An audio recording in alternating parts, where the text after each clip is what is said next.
রাবেয়া বসরি জন্মগ্রহণ করেন রাতের অন্ধকারে। রাতের বেলা ঘর আলোকিত করার জন্য একটু আলোর প্রয়োজন, কিন্তু বাবা কারো কাছে যান না, দরজা বন্ধ। এই কথা বলে তিনি স্ত্রীকে বুঝ দিলেন। ভাইরা কিন্তু ঘুমায় গেলেন বারবার, শুধু একই চিন্তা। ওই ঘুমন্ত করে আল্লাহর নবীর সাথে তার স্বপ্ন যুগে দেখা হয়ে গেল। আল্লাহর নবী স্বপ্নে বলতেছেন, ইমরান টেনশন করো না, চিন্তা করো না, তোমার মেয়ে রাবেয়া সাধারণ কোনো নারী নয়, সাধারণ কোনো মেয়ে সন্তান নয়, বরং আল্লাহর দরবারে তার মাকাম মর্যাদা অনেক বেশি। সে অনেক বড় একজন নেককার নারী, তার ব্যাপারে আমি নবী তোমাকে সুসংবাদ দিলাম। ভাইরা আমার, আল্লাহর নবী স্বপ্ন যুগে রাবেয়ার ব্যাপারে তার বাবাকে সুসংবাদ দান করলেন। আর বলতেছেন, ইমরান প্রয়োজন তোমার পয়সার, প্রয়োজন তোমার টাকার, প্রয়োজন একটু সাহায্যের, আমি নবী তোমাকে পাঠাইতেছি। বসরার গভর্নরের কাছে যাও, যায়া তুমি আমি নবীর পক্ষ থেকে পয়গাম শোনা দাও। বসরার গভর্নর প্রতিদিন সে 400 বার আমি নবীর শানে দুরূদ পাঠ করে, আমি নবী তার সেই দুরূদ পাই, কিন্তু গতকাল সে আমার শানে কোনো দুরূদ পড়ে নাই। কেন পড়ে নাই? কারণটা তার কাছে জানতে চাইবা। কারণ এই দুরূদ পড়ার খবর দুনিয়ার কেউ জানে না, বরং সে জানে, আল্লাহ জানে, আর আল্লাহ আমাকে জানায়। তুমি ওই গোপন খবরটা বসরার গভর্নরের কাছে তুমি যা পেশ করো, আর বলো গতকাল না পড়ার জন্য, গতকাল না পড়ার জন্য, গতকাল না পড়ার খেসারত হিসাবে সে যেন 400 দিনার তোমাকে সাহায্য করে। স্বপ্ন যুগে আল্লাহর নবীর কাছ থেকে এই সংবাদ পাওয়ার পর রাবেয়া বসরির বাবা ইমরান বসরার গভর্নরের কাছে যে হাজির। আল্লাহর নবীর বাতানো সেই কথাগুলি যখন বসরার গভর্নরের কাছে তিনি পেশ করলেন, গভর্নর অবাক হয়ে গেল। কারণ আমার এই খবর দুনিয়ার কেউ জানে না, এমনকি আমি আমার স্ত্রী পুত্র আমার মা বাবা কাউকে জানাই না, কিন্তু জানলো এই লোকটা কেমন করে। বোঝা গেল খবর সত্য, এবং আল্লাহর নবী আমার পড়া এই দুরূদ তিনি প্রতিদিন পান। বসরার গভর্নর এত খুশি হলো, এত খুশি হলো, এত খুশি, সাথে সাথে 400 দিনার ওনাকে সাহায্য করলো, আর 10,000 দিরহাম সে গরিবের মধ্যে বন্টন করলো। শুধু শুকরিয়া তার, আনন্দে শুকরিয়া তান 10,000 দিরহাম সে গরিবের মাঝে বন্টন করে দিল। আর বলে দিল, ভাই যদি এরপরও তোমার কোনো প্রয়োজন হয়, যে কোনো সময় তুমি আমার কাছে আসবা, আমি তোমাকে একটু সাহায্য করে উপকৃত হব। ভাইরা বন্ধুরা, তিনি তো এমন এক আল্লাহর ওলি ছিলেন, যার ওলি হওয়ার ব্যাপারে আল্লাহর নবী স্বপ্ন যুগে তার বাবাকে সুসংবাদ জানাইছেন। জোরে কোন সুবহানাল্লাহ। এ ভাই একটু খেয়াল করে শুনো, রাবেয়া বসরির যখন বাল্যকাল, অভাব এর ভিতরে বাবা ইন্তেকাল করলেন। ওনার বড় 3টা বোন, তাদেরও বিয়ে শাদী হয়ে গেল। মার ইন্তেকাল হলো, রাবেয়া বসরি বাল্য, কেউ নাই দেখাশোনা করার, কেউ নাই। ওই অবস্থায় বসরায় দুর্ভিক্ষ চলছে, মানুষের ঘরে ঘরে অভাব, মানুষের ঘরে ঘরে অভাব, রুজি রোজগার নাই, জিনিসপত্রের দাম ঊর্ধ্বগতি। চরম সংকট মুহূর্তে রাবেয়া একা হয়ে গেলেন, দেখশন করার মতো তার কেউ নাই। ওই রাবেয়া বসরি তিনি বের হলেন, কোথাও যাবেন।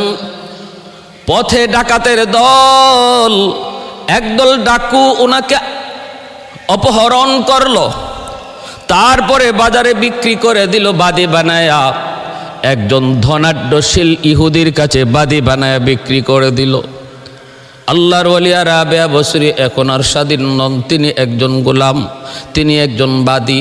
মুনিবের অধীনে ওই ইহুদি মালিকের বাড়িতে যায় তিনি তার ঘরের কাম কাজ করেন, সারাদিন কাম করেন। আস্তে আস্তে বড় হতে লাগলেন। রাবেয়া বছরই ইহুদির বাড়িতে কাম কাজ করেন। ইহুদি সে তো আল্লাহ চেনে না, রাসূলকে চেনে না, রাবেয়াকে চেনে না, ধর্ম কি জিনিস জানে না।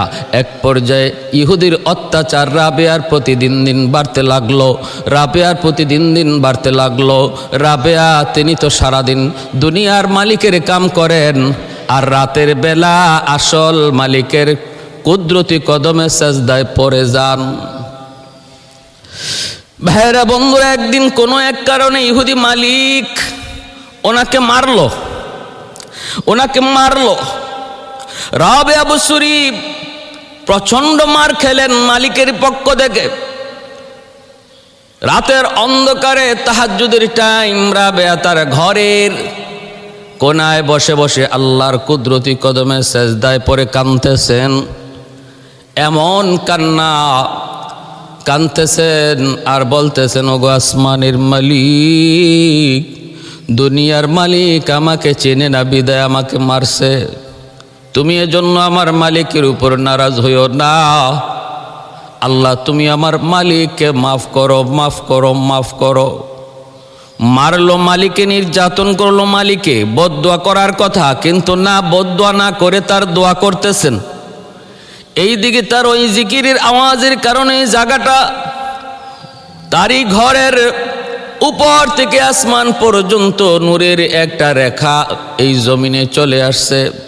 কারণ আল্লাহ পাক রব্বুল আলামিনের জিকির যেখানে হয়, আল্লাহ পাকের নাম যেখানে উচ্চারণ হয়, ওই জায়গাটা আকাশের ফেরেশতাদের কাছে নক্ষত্রের মতো ঝলমল ঝলমল করে। কারণ ওই জায়গায় আল্লাহর পক্ষ থেকে সকিনা নাজিল হয়, রহমত বেষ্টন করে নেয়, ফেরেশতারা চতুর্দিক দিয়ে সেটাকে ঘিরে ফেলে। রাবেয়া বসরির মালিক রাতের অন্ধকারে কোনো কারণে ঘুম থেকে উঠল। ওইটা সে রাবেয়ার ওই ভাঙ্গা চোরা ঘরের দিকে তাকায় দেখে রাবেয়ার ঘরের ছাদ থেকে আসমান পর্যন্ত নূরের একটা রেখা।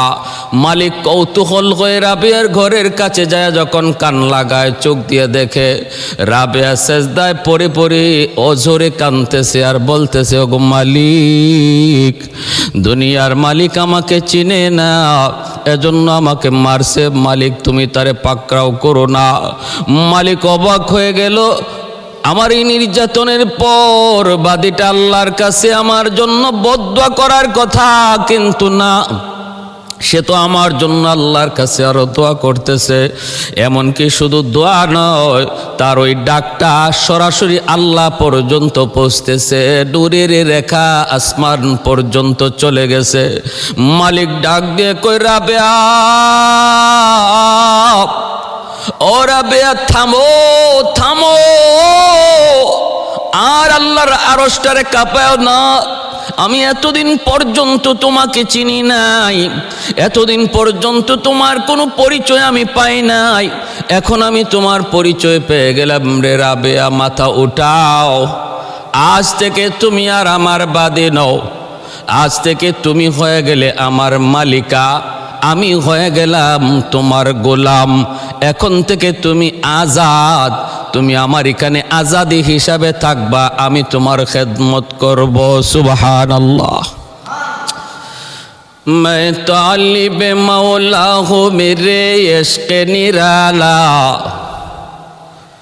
मैं तालिब मौला हूँ मेरे इश्क़ निराला, है जुमला जहाँ जिनके तजल्ली से उजाला,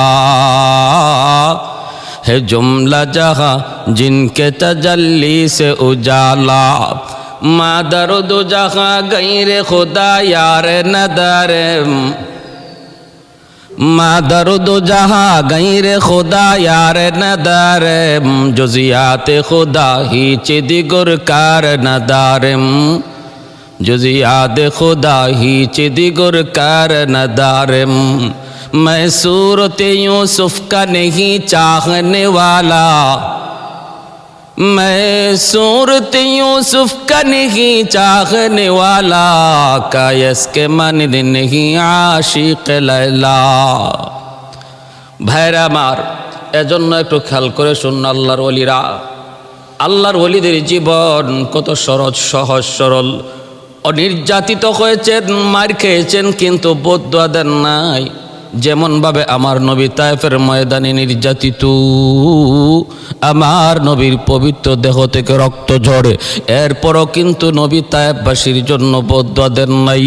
চতুর্দিকের ফেরেশতারা আইসা বলতেছিল, নবী গো একটু অনুমতি দেন। পাহাড়ের ফেরেশতা এসে কয় অনুমতি দেন, জমিনের ফেরেশতা কয় অনুমতি দেন। আল্লাহর নবী তখন বলতেছেন, না, আমি আমার ও কওমের জন্য গজব হইয়া নাজিল হই নাই, আমি আমার উম্মতের জন্য রহমত হইয়া নাজিল হয়েছি। কারণ আমার আল্লাহ বলেছেন, ওয়ামা আরসালনাকা ইল্লা রাহমাতাল লিল আলামিন, আমি হলাম উম্মতের জন্য রহমত। আল্লাহুম্মা হদি কওমি ফাইন্নাহুম লা ইয়ালামুন, আল্লাহ আমার কওম বুঝে না, ওদেরকে তুমি পাকড়াও করো না, আল্লাহ তুমি পাকড়াও করো না। হেদায়েত দাও, আমাকে চেনার সুযোগ দাও, মালিক তোমার পরিচয় তাদের অন্তরে দান করো, দান করো। এই বইলে নবী উম্মতের জন্য, তায়েফবাসীর জন্য আল্লাহর কাছে কাঁদছেন। রাবেয়া বছরী নির্যাতিত হয়েও মালিকের জন্য দোয়া করে, মালিক পরিচয় পেয়ে যায়। ইহুদি মালিক সাথে সাথে কালেমা পড়ে মুসলমান হয়ে যায়। ভাইরা বন্ধুরা, ও এরপর থেকে রাবেয়া বছরীর সুনাম, রাবেয়া বছরীর সুখ্যাতি, আল্লাহওয়ালা বুজুর্গির জিন্দিগি মানুষের কাছে আস্তে আস্তে প্রচার পেতে থাকে। রাবেয়া বলতেছেন, মালিক আজাদি জিন্দিগি লাভ করেছি শুকরিয়া আল্লাহর দরবারে, কিন্তু আমি আপনার কাছে থাকবো না, আমি চলে যাব হাসান বছরীর কাছে। তিনি আল্লাহর বহুত বড় একজন বুজুর্গ, আমি তার কাছ থেকে মারিফত শিক্ষা করব, আল্লাহর পরিচয় নিয়ে নিব। এই বলে রাবেয়া বছরী হাসান বছরীর খেদমতে আসলেন, ওনার কাছে বায়াত হলেন। রাবেয়া বছরীর মুর্শিদ হলেন হযরত হাসান বছরী রহমতুল্লাহি আলাইহি। ভাইরা বন্ধুরা, একে একে মানুষজন ওনার কাছে বিয়ের প্রস্তাব দেয়। বিয়ের বয়স হয়ে গেল রাবেয়া বছরীর, ধনী লোকরা পর্যন্ত বিয়ের প্রস্তাব দেয়, কিন্তু রাবেয়া বছরী বলেন, তোমরা আমার কাছে বিয়ের প্রস্তাব কোন হিসাবে দাও? ভাইরা, একটা কথা তিনি বললেন, যে দুনিয়ার পাগল, সে আল্লাহর ওলিদের দৃষ্টিতে সে হলো একজন খুনসা, আর খুনসার সাথে আমার বিবাহ জায়েজ নয়। আর যদি কেউ আখিরাতের পাগল হয়, সে একজন মহিলা, আল্লাহর ওলিদের দৃষ্টিতে একজন মহিলা, সেও মহিলা, আমিও মহিলা, বিবাহ জায়েজ নয়। আর যদি সে আল্লাহ পাগল হয়, তাহলে একজন পুরুষ, আর আমিও এক দৃষ্টিতে আল্লাহর পাগল, অতএব আমিও পুরুষ, পুরুষে কেমন করে বিয়ে? আল্লাহ পাগল হওয়ার দৃষ্টিতে আমিও একজন পুরুষ, আমিও পুরুষের হুকুমে। ভাইরা বন্ধুরা, তিনি বলেন, ও দুনিয়ার আশিকের দল, তোমরা যারা এশকে পড়ে আমাকে বিয়ে করতে চাও, বলো তো দেখি আমি আমার স্বামীর মহব্বত কোথায় রাখবো? আমার দেহের প্রতিটা পশমের গুড়ায় গুড়ায় আমার মাওলার এশকের আগুন দাও দাও করে জ্বলে। এতটুকু জায়গা আমার দেহে নাই যে জায়গায় আমি আমার স্বামীর মহব্বত ঢুকাইতে পারি। সর্ব অঙ্গে আমার মাওলার মহব্বত, অতএব আমি আর গায়রুল্লাহ কারো মহব্বত ঢুকাইবার কোনো সুযোগ আমার দেখে নাই। এই বলে তিনি প্রত্যাখ্যান করলেন। কেউ বাড়ি বানায় দিতে চায়, কেউ বাড়ি বানায় দিতে চায়, কেউ আলিশান শান অবস্থায় রাখতে চায়। রাবেয়া বছরী বলে, না না, দুনিয়ার প্রাচুর্যতা আমি চাই না, আমি বিল্ডিং চাই না, আমি দুনিয়ার কোনো ক্ষমতা, দুনিয়ার কোনো শান শৌকত চাই না, আমি চাই আমার নবীর মতো। আমার নবী যেই দোয়া করেছেন, আল্লাহুম্মা আহিনি মিসকিনা ওয়া আমিতনি মিসকিনা ওয়াহশুরনি ফি জুমরাতিল মাসাকিন। আল্লাহ, তুমি আমাকে গরিবী হালতে দুনিয়াতে রাখো, গরিবী হালতে আমাকে তুমি মরণ দিও, হাসরের মাঠে তুমি আমাকে গরিবদের সাথে উঠাইও মাওলা। এই দোয়া তিনি করেছেন, আমিও আল্লাহর কাছে এই দোয়া করি। এজন্য রাবেয়া বছরী সেই বাঙ্গা ভাঙাচোরা ঘর, এই ঘরের মধ্যে সারাদিন তিনি আল্লাহর গুণগান গান, আর রাতের অন্ধকারে মালিকের সেজদায় পড়ে কান্দেন, সারাদিন রোজা রাখেন, কোনো রকম পানি দিয়ে ইফতার করেন। মানুষেরা কয় রাবেয়া কিছুই তো খাও না, সারাদিন শুধু এবাদত বন্দিগিতেই সময় পার হয়, তারপরও তোমার শরীরের শক্তি কমে না, মনে হয় যেন তুমি কোনো কিছু খাও। রাবেয়া বলে শোনো, তাহলে শোনো, যারা আল্লাহর পাগল হয়ে যায়, আল্লাহর পাগল হয়, আল্লাহ তাদেরকে জিসমানি খাবারের বদৌলতে রুহানি খাবার দান করে, রুহানি খাবার দান করে, এজন্য তাদের শরীরে কোনো দুর্বলতা আসে না। একদিনের ঘটনা আমি আপনাদেরকে খেয়াল করে বলি, শুনুন, মনোযোগ দিয়ে শুনুন। একদিনের ঘটনা দেখেন আল্লাহর উপরে কি পরিমাণ তাওয়াক্কুল ছিল রাবেয়ার। মেহমান আসলো দুইজন। কয়জন? দুইজন মেহমান আসলো। ঘরে আছে দুটা রুটি। রাবেয়া বসরি ভাবতেছেন এই দুই রুটি দিয়ে মেহমানের মেহমানদারি করা কোনোভাবেই সম্ভব না। এজন্য চিন্তায় পড়ে গেলেন। হঠাৎ দেখেন এক ভিক্ষুক এসে ভিক্ষা চাইল। খেয়াল করে শুনুন, মনোযোগ দিয়ে শুনুন। আমাদের জীবনে এমন ঘটে, আমাদের কাছে থাকার পরেও তো আমরা ভিক্ষুকরে দেই না, আমি খাওয়ার পরেও যা অবশিষ্ট থাকবে সেটাও দিতে মন চায় না। আর রাবেয়া বসরি আসেই শুধু দুইটা রুটি, তার মাঝে আবার দুইজন মেহমান। ওই অবস্থায় ভিক্ষুক ভিক্ষা চাওয়ার পরে ইনি দুটা রুটি ভিক্ষুকরে দিয়ে দিলেন। আল্লাহ বলেন ওয়া আম্মাস সাইলা ফালা তানহার, বন্ধু কোনো ভিক্ষুক যদি ভিক্ষা চায় তারে ধমক দিয়ে তাড়ায় দিও না। সূরা দুহা, আল্লাহ পাক পবিত্র কোরআনের সূরা দুহাতে নবীকে বলতেছেন, বন্ধু কেউ যদি কোনো কিছু সওয়াল করে তাহলে তারে ধমক দিও না, পারো যদি তারে দিয়া সাহায্য করো, না পারো সান্ত্বনার বাণী দিয়া তারে ফেরত দাও, রুরু আচরণ করো না, ধমক দিও। ভাইরা আমার, রাবেয়া বসরি এই দুটা রুটি ভিক্ষুককে দিয়ে দিলেন। এখন মেহমানরা খাবে কি? কি খাবে? কিছুক্ষণ পরে একজন প্রতিবেশী মহিলা, পাশের বাড়ির প্রতিবেশী মহিলা, সে রাবেয়া বসরির ঘরে 18টা রুটি পাঠাইছে খাদেমারে দিয়া, হাদিয়াতান। ওই ঘরের মালিকা সেও জানে না যে রাবেয়ার ঘরে দুটা রুটি ছিল, ভিক্ষুকরে দিয়া দিছে, এটা জানি না, সে রুটি পাঠায় নাই, পাঠাইছে 18টা রুটি। রাবেয়া বসরি 18টা রুটি দেখে তিনি ফেরত দিয়ে দিলেন। আর ওই মালিকার কর্মচারী ওই বাদীকে তিনি বলে দিলেন, যাও, তোমার মালিক আমার জন্য এই রুটি পাঠায় নাই, হয়তো অন্য কারো জন্য পাঠাইছে, রুটিগুলি তুমি ফেরত নিয়ে যাও, ফেরত নিয়ে যাও। তখন ফেরত নিয়ে গেল, খাদেমা রুটি ফেরত নিয়ে মালিকের কাছে পেশ করলো। তার মালিকা 18টার বদলে 20টা রুটি তারে দিয়ে দিল, যাও 20টা রুটি লয়ে যাও। যখন 20টা রুটি নিয়ে আবার রাবেয়া বসরির ঘরে ঢুকলেন, রাবেয়া আবার রুটিগুলি গণলেন, গইনা দেখেন এখন আর 18 নাই, এখন হয়ে গেছে 20। সাথে সাথে রুটিগুলা তিনি গ্রহণ করলেন। মেহমানরা দেখলো আর বলতেছে, রাবেয়া ও আল্লাহর ওলিয়া, দিল 18টা, তখন তুমি গ্রহণ করো নাই, এখন তুমি গ্রহণ করেছো 20টা দেওয়ার পরে, কারণ কি? রাবেয়া বসরি কই, এটাই তো কারণ, এটাই কারণ, এটাই হিকমত।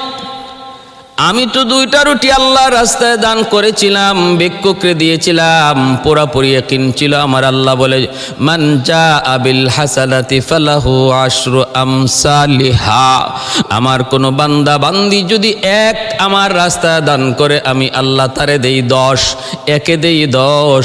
রুটি দিলাম 2টা আল্লাহর রাস্তায়, আল্লাহর ওয়াদা মতে আমি রুটি ফেরত পাবো 20টা, 2টায় পাবো 20টা, 18টা কেন আসলো?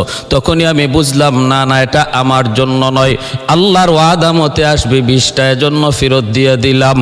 আবার 20টা পাঠাইলো, এতে করে পুরাপুরি ইয়াকিন হয়ে গেল মালিকের কথার উপরে। আল্লাহর রাস্তায় যদি কেউ দেয় 1, আল্লাহ দেয়তে তারে 10, রাবেয়া দিলেন 2, এজন্য আল্লাহ দিলেন তারে 20। সুবহানাল্লাহ। जिंदगी में बंदगी तो करना है, जिंदगी में बंदगी तो करना है, जिंदगी बे बंदगी शर्मिंदा है, जिंदगी बे बंदगी तो शर्मिंदा है। आए थे हम कुछ न कुछ खरीदने को, आए थे हम कुछ न कुछ खरीदने को, जिससे हो रोशन मेरी दिलवार हो, और न तो कोई चारा जहाँ में है, और न तो कोई चारा जहाँ में है। जिंदगी में बंदगी तो करना है, जिंदगी बे बंदगी शर्मिंदा है, जिंदगी बे बंदगी शर्मिंदा है। दुनिया में हो दुनिया का तलबगार न हो, बाजार से गुजरे हो खरीदार न हो। दुनिया में हो दुनिया का तलबगार न हो, बाजार से गुजरे हो खरीदार न हो। ए दुनिया तो मिसल कागज फूल है, ए दुनिया तो मिसल कागज फूल है। अल्लाहु আকবার। এ ভাইরা আমার একটু মনোযোগ খেয়াল করে শোনো রে যুবক। আল্লাহর নবী রহমতের নবী বলেন, মালিক উহুদ পাহাড় আমার পিছনে পিছনে ঘুরুক, আমি চাই না। আল্লাহ আমি চাই আমি যেন গরিবী হালতে দুনিয়াতে থাকি, গরিবী হালতে যেন মারা যাই, গরিবী হালতে যেন হাসরের মাঠে উঠি, গরিবদের সাথেই যেন উঠি। কারণ কি? কারণ কি? আল্লাহর ওলিদের জীবন ছিল এমন, কারণ একজন গরিব ধনী মানুষের 500 বছর আগে জান্নাত পেয়ে যাবে। নবী বলেন একদিন দুই দিন নয়, ইন্নামাল ফুকারা ইয়াদখুলুনাল জান্নাতা ক্বাবলাল আগনিয়া বি500 সানা আও কামা ক্বালান নবিয়্যু আলাইহিস সালাম। ভাইরা বন্ধুরা, এই কথা শোনা মাত্রই হযরত ওসমান গনি বলতেছেন, ওগো আল্লাহর নবী, আল্লাহ আমাকে দয়া করে সম্পদ দিয়েছে গো নবী, আমি তো চেষ্টা করে তদবির করে সম্পদ কামাই করি নাই, আল্লাহ আমাকে দয়া করে সম্পদ দিয়েছে। ইয়া রাসূল আল্লাহ জানতে চাই আমিও কি তাহলে গরিবের 500 বছর পরে জান্নাতে যাব? নবী তখন বলেন, ওসমান তুমি আমার জামাতা হতে পারো রে ওসমান, আমি নবী নিজের থেকে কিছুই বলি না, আমার আল্লাহ যা বলেন আমি তাই বলি। অতএব শুনে রাখো ওসমান, মনোযোগ দিয়ে শোনো, তোমার সাহায্য পায়া পায়া যেই গরিব সাহাবীরা মদিনায় চলল, তারাও তোমার 500 বছর আগে জান্নাতে যাবে, তাদের 500 বছর পরে তোমাকে জান্নাতে যাওয়া লাগবে। যদিও তুমি আশারায়ে মুবাশশারার সদস্য, জান্নাতি সার্টিফিকেট প্রাপ্ত একজন সাহাবী, তবুও গরিবের পরে তোমাকে জান্নাতে যাইতে হবে। কারণ গরিবের তো দাম, যেই গরিবী হালতেও আল্লাহকে ডাকে, রাবেয়া বসরির মতো চরম পর্যায়ের গরিবী হালতেও আল্লাহকে বলে না, সর্বদা আল্লাহর প্রেমে বিভোর। অভাবের মধ্যে তাইকেও সে নামাজ ভুলে না, অভাবের মধ্যে পয়রাও পর্দার কথা ভুলে না, অভাবের ভিতরে তাই কেউ হালাল হারাম কোনোদিন ছেড়ে দেয় না, হালাল পথে চলে, হারাম পথ থেকে বেঁচে চলে। এমন একজন গরিব কর্মচারী মসজিদের ভিতরে যদি নামাজে দাঁড়ায়, আর তার মালিকও যদি তার সাথে এক কাতারে নামাজে দাঁড়ায়, আল্লাহর নবী বলেন নামাজের পর দুজন হাত উঠায় মোনাজাতের জন্য। এইবার বলো তো দেখি কার মোনাজাত আল্লাহর কাছে আগে কবুল হয়? আল্লাহর নবী বলেন, জানোনি গরিবের দোয়া কবুল হবে। শুধু তাই নয়, ধনী মানুষটা যদি তার দোয়ার সাথে 10,000 দিরহাম 10,000 দিরহাম যদি আল্লাহর পথে দানও করে, তবুও গরিবের খালি হাতের দোয়া আল্লাহর কাছে আগে কবুল হয়ে যায়। সুবহানাল্লাহ। 10,000 দিরহাম যদি দানও করে তবু আল্লাহর কাছে গরিবের খালি হাতের দোয়া আগে কবুল হয়ে যায়। কেন? কারণ আল্লাহ পাক রব্বুল আলামিন মুনসিফ, আল্লাহ পাকের ইনসাফ আছে। আল্লাহ দুনিয়াতে তারে ধন দিছেন কম, দৌলত দিছেন কম। ধনী মানুষটার মতো সে আরাম করতে পারে না, ধনী মানুষটার মতো সে মন চাহাত মতো খাইতে পারে না। আল্লাহ পাক রব্বুল আলামিন এজন্য তার আখিরাতের লাইনে ধনীর আগে বাড়ায়া দিলেন। আল্লাহ বলেন, গরিব তুমি সবর করো, তুমি ধনীর প্রাচুর্যতা দেখা আরামায়েশ দেখা তুমি এতটা নিজের মধ্যে তার এই আরামায়েশ দেখা মনে কষ্ট পেও না। সে দুনিয়ার সামান্য হায়াতের জীবন, 60-70 বছরের হায়াতের জীবন তোমার যে আগায় ছিল আরামের দিক দিয়া, আর আমি আল্লাহ তোমাকে আখিরাতের লাইনে ওই ধনীর চেয়ে 500 বছর আগে আগায় দিব আরামের লাইনে, কারণ সে তোমার 500 বছর পরে জান্নাত পাবে। সুবহানাল্লাহ। ভাইরা বন্ধুরা, একটু মনোযোগ দিয়ে শুনুন। মনোযোগ আছে তো ইনশাল্লাহ? একটু মনোযোগ দিয়ে শুনুন, খেয়াল করে শুনুন। এক পর্যায়ে উসমান গনিকে আল্লাহর নবী বলেন, উসমান যদি তোমার বুঝে না ধরে, তুমি যদি একটু বুঝতে চাও তাহলে পরীক্ষা করে দেখো কেন গরিব ধনীর আগে জান্নাতে যাবে।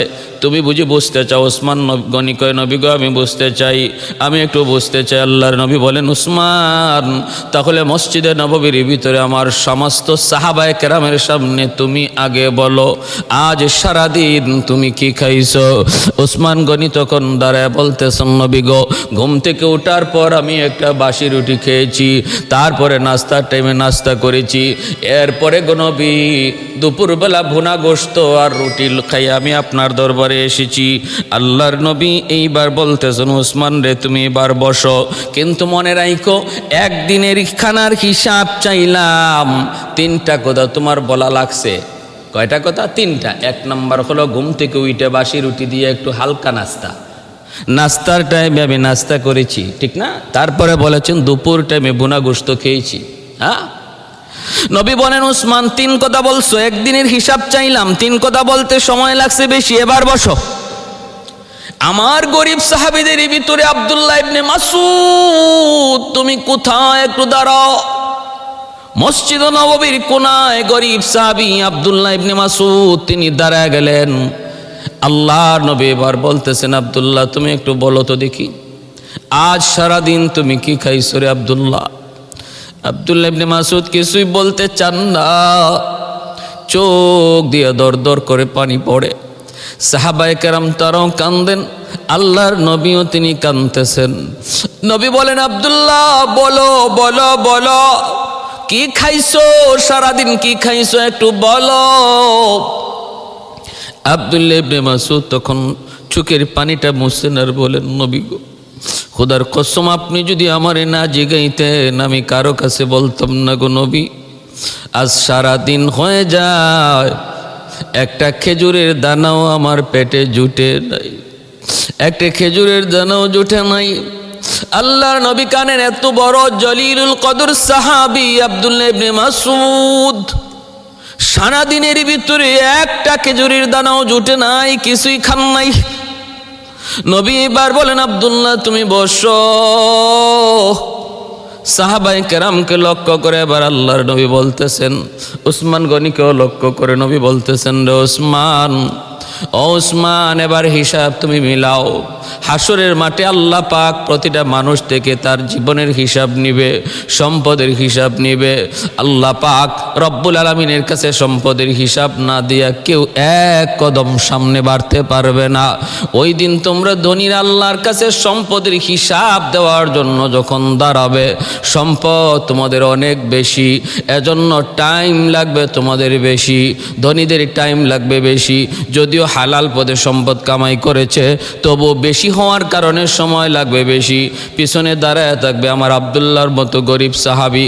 আল্লাহ পাক রব্বুল আলামিন গরিবের দিকে তাকায় বলবে, রে আমার গরিব বান্দা বান্দির দল, তোমরা ধনীদের পিছনে পড়ে থাকলে তোমাদের হিসাব দিতে অনেক দেরি হয়ে যাবে, কষ্ট তোমাদের বেশি হবে।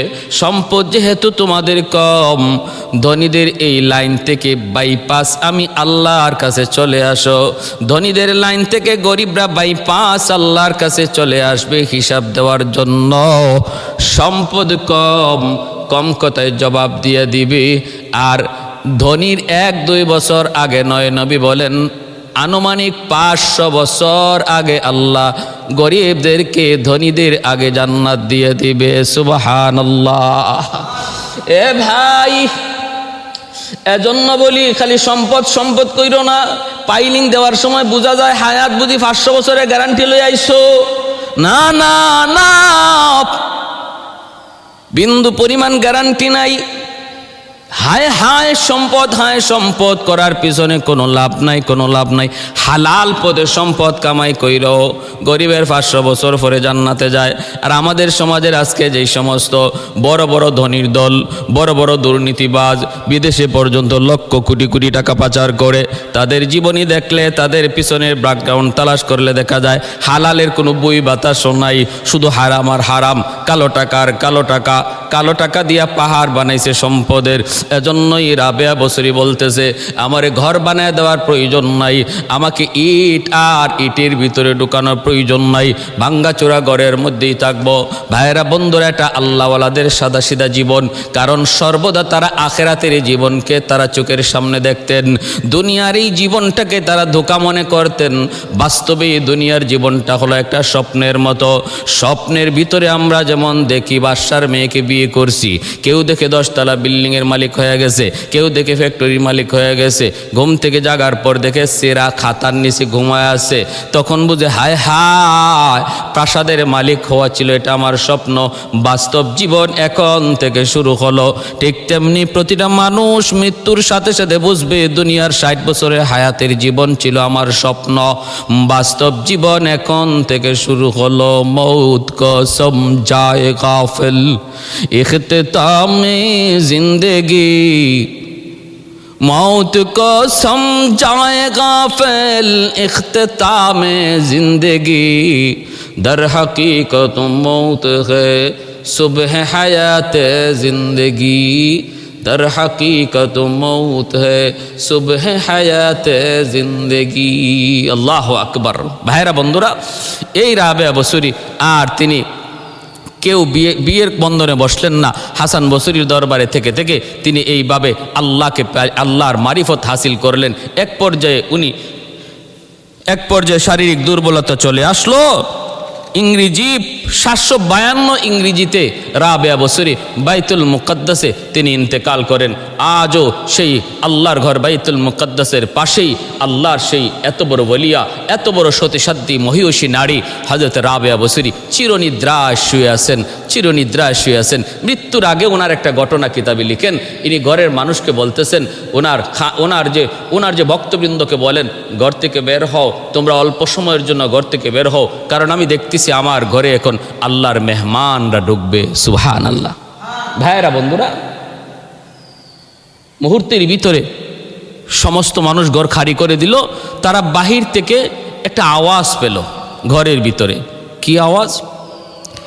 আল্লাহর কালামের একখান আয়াত, ইয়া আইয়াতুহান নাফসুল মুতমাইন্নাহ ইরজিই ইলা রাব্বিকি রাদিয়াতাম মারদিয়াহ ফাদখুলি ফি ইবাদি ওয়াদখুলি জান্নাতি। এ পবিত্র আত্মা বের হয়ে আসো, এ পবিত্র আত্মা বের হয়ে আসো, আল্লাহর দিকে চলো। ইরজিই ইলা রাব্বিকি রাদিয়াতাম মারদিয়া, যে আল্লাহ তোমার উপরে সন্তুষ্ট, তুমি আল্লাহর উপরে সন্তুষ্ট, জান্নাতে প্রবেশ করো। পবিত্র আত্মা তুমি বের হয়ে আসো। ডাকটা তারা শুনতে পাইলেন। বেশ কিছুক্ষণ পর মানুষজন ঘরে ঢুকলেন। ডুইকা দেখেন আল্লাহর ওলিয়া, সেই মহিষী নারী, আল্লাহর প্রেমিকা, আল্লাহ পাকের আশিকা, তিনি আর দুনিয়ায় নাই, দুনিয়া থেকে বিদায় হয়ে গেলেন। রাবেয়া বসরির কবরে যাওয়ার পর কিছুদিন পরে ওনার একজন আশেক স্বপ্ন যুগে দেখলেন। রাবেয়া বসুরীকে তিনি জিজ্ঞেস করলেন, ওগো আল্লাহর ওলিয়া, কবরে আপনার সাথে কেমন আচরণ করা হয়েছে? রাবেয়া বসুরী বলেন, আমাকে মুনকার নাকির প্রশ্ন করে, মার রাব্বুকা ওয়া মা দীনুকা ওয়া মান হাদার রাজুল আল্লাযী বুইসা ফীকুম ইউকালু লাহু মুহাম্মদ। বলো তো তোমার রবকে। আমি ফেরেশতাদেরকে বললাম, ফেরেশতারা বলো কি তোমরা আমাকে বলতেছো আমার রবকে, আমার মালিককে। তাহলে তোমাদেরকে আমি একটা প্রশ্ন করি, বলো তো দেখি তোমরা কোত্থেকে আসছো? কয় আসমান থেকে। কয় আসমান থেকে জমিনে আসতে সময় লাগছে কত বছর? কয় এক একটা আসমান থেকে এক একটা আসমানে যাইতে 500 বছর সময় লাগলো। তিনি বলতেছেন, বলো তো এত দূর থেকে তোমরা আমার কবরে আসছো, এর ভিতরে তোমরা কি তোমাদের মালিককে ভুইলা গেছো নাকি মালিকের কথা ইয়াদ আছে? ফেরেশতারা কয় কি আমরা আমাদের মালিককে ভুলবো কেমন করে? এইবার রাবেয়া বসুরী বলতেছেন, এত দূরের রাস্তা পাড়ি দিয়া যদি তোমরা তোমাদের মালিক ভুলতে না পারো, আমি রাবেয়া মাত্র 3.5 হাত মাটির নিচে ঢুকছি। যেই রাবেয়া দুনিয়ার জীবনে এমন কোনো মুহূর্ত নাই যে মালিকের নাম জপে না, এমন কোনো মুহূর্ত নাই যে মালিকের প্রেমে বিভোর নয়। ওই রাবেয়া মাত্র 3.5 হাত মাটির নিচে ডুইকা কেমন করে তার মালিক ভুইলা যাবে? এই ধারণা তোমাদের আসলো কেমন করে এই ধারণা আসলো? ফেরেশতারা আল্লাহর কাছে চইলা যায়, মালিক কার কাছে পাঠাইছো সওয়াল জবাবের জন্য? সে তো আমাদেরকে উল্টা প্রশ্ন করে, আমরা তারে কি প্রশ্ন করব? সে তো আমাদেরকে উল্টা প্রশ্ন করে। বুঝলাম না মালিক আমাদেরকে পাঠাইছো তার সওয়াল করার জন্য না রে, নাকি তার কাছে আমাদেরকে পাঠাইছো আমাদের সওয়াল নেওয়ার জন্য? আল্লাহ পাক কয় কি হইছে? কয় আমরা বললাম মার রাব্বুকা, রব তোমার কে? সে বলে তোমাদের রবকে। ও মালিক এবার আমরা কি করব? আল্লাহ বলতেছে, ফেরেশতারা রে আয়, আমার পাগল আমার আশিক দুনিয়াতে প্রতিটা মুহূর্ত রবের সবক আদায় করেছে, প্রতি রাকাতে মার রাব্বুকার সবক আদায় করেছে। আলহামদুর মধ্যে বলেছে আলহামদুলিল্লাহি রাব্বিল আলামিন, রব আমার আল্লাহ। রুকুতে গেছে কয় সুবহান রাব্বিয়াল আযীম, রুকুতে কয় রব আমার আল্লাহ। উঠছে সামি আল্লাহু লিমান হামিদা রাব্বানা লাকাল হামদ, এখানেও কয় রব আমার আল্লাহ। সেজদায় গিয়া কয় সুবহান রাব্বিয়াল আলা, এখানেও কয় রব আমার আল্লাহ। অতএব যার জীবনের প্রতিটা মুহূর্তই শুধু আল্লাহর পরিচয়, রবের সবক, তারে মার রাব্বুকা প্রশ্নের প্রশ্ন করা লাগবে না। তার রব তোমার কে এই প্রশ্ন তারে করা লাগবে না।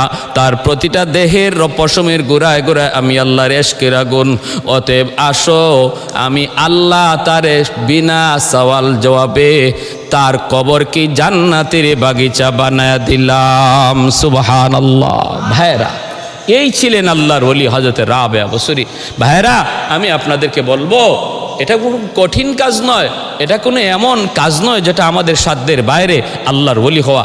আল্লাহর ওলি ওই মানুষটাই যে মানুষটা করবে দুনিয়ার কাজ, কিন্তু অন্তরে আর ধ্যানে থাকবে আল্লাহর খেয়াল। আমার হাতে থাকবে দুনিয়ার কাজ, অন্তরে থাকবে আল্লাহর মহব্বত। যে মানুষটার অন্তরে আল্লাহর মহব্বত থাকবে, সে দুনিয়ার কাজে থাকেও সে নামাজ ভুলবে না। যে মানুষটার অন্তরে আল্লাহর ধ্যান, আল্লাহর মহব্বত, আর দিলের দেহানের ভিতরে আল্লাহর খেয়াল থাকবে, এই মানুষটাকে দুনিয়ার কোনো পেরেশানি তাকে আল্লাহর হুকুম থেকে, বিধিবিধান থেকে সরাইতে পারে না। সেই হলো আল্লাহর ওলি, সেই হলো আল্লাহর পেয়ারা। আর ওই মানুষগুলা সম্পর্কে আল্লাহ পবিত্র কোরআনে ওয়াদা দিয়েছেন, আলা ইন্না আউলিয়া আল্লাহি লা খাউফুন আলাইহিম ওয়া লা হুম ইয়াহজানুন। তুমি যদি আমার ওলি বনতে পারো, তাহলে আমি আল্লাহর পক্ষ থেকে সুসংবাদ, কোনো ভয় নেই, কোনো টেনশন নেই। তোমার কোনো টেনশন নাই। তোমার জীবনের যত পেরেশানি, তোমার জীবনের যত টেনশন, তোমার জীবনের যত প্রয়োজন, সব কিছুর জিম্মাদার আমি আল্লাহ।